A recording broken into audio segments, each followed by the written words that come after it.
Después, yo me di cuenta que ya con el entusiasmo de escribir este libro, yo podía haber hecho de este libro un libro, pues, que hablara del insomnio en general. Podía haber hecho todo un volumen diciendo lo que dicen otros sobre el insomnio, entrevistando a médicos, entrevistando a pacientes. Podía haber hecho un libro sobre el insomnio. Pero los que ya lo hayan hojeado se darán cuenta de que este libro no es solamente sobre el insomnio o no es principalmente sobre el insomnio. Arranca con una reflexión sobre el insomnio, pero con esta actitud que yo trato de tener en mis libros. Mis libros sobre el deseo, el Quinteto de Mogador, son investigaciones sobre el deseo. He entrevistado a gente, he tratado de modular mis experiencias de acuerdo a las investigaciones. Sin embargo, no es un tratado sobre el deseo, son novelas en ese caso, ¿no? ¿Qué me ha pasado con mis libros sobre el deseo? Que el género en el que están escritos cada vez es más indeterminado. Y es más indeterminado primero porque me importa menos qué es. Finalmente, el último de los libros, el quinto de los libros de Mogador, que se llama 9 veces el asombro, los que lo conozcan lo saben, son 81 párrafos. 9 capítulos, cada capítulo 9 párrafos. En Estados Unidos lo van a publicar como ensayo. En España lo publicaron como poema y en Francia como novela. ¿Qué es? No es ninguna de esas cosas. Ni siquiera cada párrafo es un short story, aunque cuentan historias, aunque tienen revelaciones, hay epifanías, o sea, hay momentos poéticos y hay reflexión. Hay los elementos de los géneros, pero no pertenecen a un solo género. Y no porque yo trate de romper los géneros, no me importa romper nada. Yo no quiero romper nada ni ser cuestionante, no me interesa. Lo que me interesa es escribir lo que yo necesito escribir. Y ya después que lo clasifiquen como quieran, en los libreros de las librerías, o los universitarios, si quieren, o mis editores, ¿no? En cada país, según las costumbres genéricas de cada país, ¿no? Porque los géneros literarios son convenciones literarias, no es algo que está en los libros mismos, ¿no?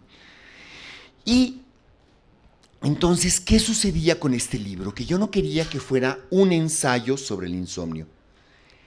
Bueno, les decía, mis libros sobre el deseo, sobre todo Los nombres del aire, está escrito desde el deseo. Lo escribí en un delirio de deseo. Lo escribí a partir de un estado deseante. Lo escribí enfermo de deseo. Y sin embargo, no es mi historia. Es las historias que yo oí convertidas en una historia. Y cada uno de los libros, el libro 9 veces el asombro, es un libro sobre el asombro escrito desde el asombro. No es una explicación de lo que es el asombro. La explicación está en la más ensayística de las novelas, por decirlo de alguna manera, que es La mano del fuego. Ahí hay una explicación, incluso de la palabra asombro. Hay un cuestionamiento de cómo la Real Academia Española define el asombro. Hay toda una reflexión sobre el asombro. Pero eso no está en el libro sobre el asombro. El libro sobre el asombro está escrito desde el asombro. Y entonces me dije, si yo hago un libro sobre el insomnio, tengo que escribirlo desde el insomnio. Es decir, desde ese estado que he tratado más o menos de retratarles, de indeterminación consciente, en el cual me vienen a visitar las cosas más inusitadas de la vida. Y entonces yo dije, ya escribí lo que se siente ser insomniaco, ya hice la defensa del insomnio en contra de los prejuicios, ya hablé de lo que me pareció más relevante de lo que dicen los científicos sobre el insomnio, ya hablé de la erótica del insomnio. Ahora me voy a poner flojito y cooperando. Y que venga mis fantasmas a visitarme. Y el libro tendrá que ser lo que venga durante algún tiempo, durante mis insomnios. Entonces vienen, por ejemplo, algo que parecen memorias, que son recuerdos de la infancia. Hay una escena de una escalera que me empezó a obsesionar cuando murió un tío mío, uno de los hermanos de mi padre. Mi tío, nos decíamos Guabeto, se llamaba Enrique Ruiz Sánchez, también murió de cáncer pulmonar también, que empecé a recordar cómo él era realmente el más histriónico de todos mis tíos. Todos mis tíos les encantan contar historias, o les encantaban contar historias, y mi padre también. Les encantaba, se reunían y estaban contando todo el tiempo historias. La abuela contaba historias, el abuelo menos, el abuelo era más discreto, pero también le encantaban las historias. Las abuelas y las bisabuelas, todo el tiempo estaban contando historias, contando historias. Y yo recuerdo, en cualquier ocasión, a la menor provocación, todo se convertía en una especie de teatro sin teatro.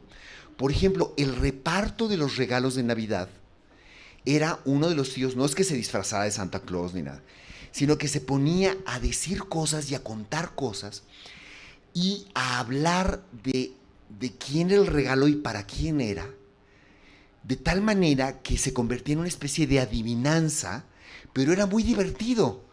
Y siempre estaban inventando, ¿no? Íbamos, toda esa familia, Ruiz Sánchez, íbamos de campamento antes, una vez al año, en Semana Santa, y durante el campamento, bueno, alrededor de la fogata, siempre se contaban historias, y después había un ritual muy interesante que se llamaba la Cena del Perdón, porque claro, todo el mundo se hacía miles de cosas. Entre todas las bromas, y a veces las bromas eran muy pesadas, ¿no? Y entonces había que hacer la Cena del Perdón. Y en la Cena del Perdón se contaban las historias. ¿Qué historias se contaban? Las que habíamos vivido. Es decir, no eran historias que tuvieran un fin que nadie supiera. Era lo que ya sabíamos.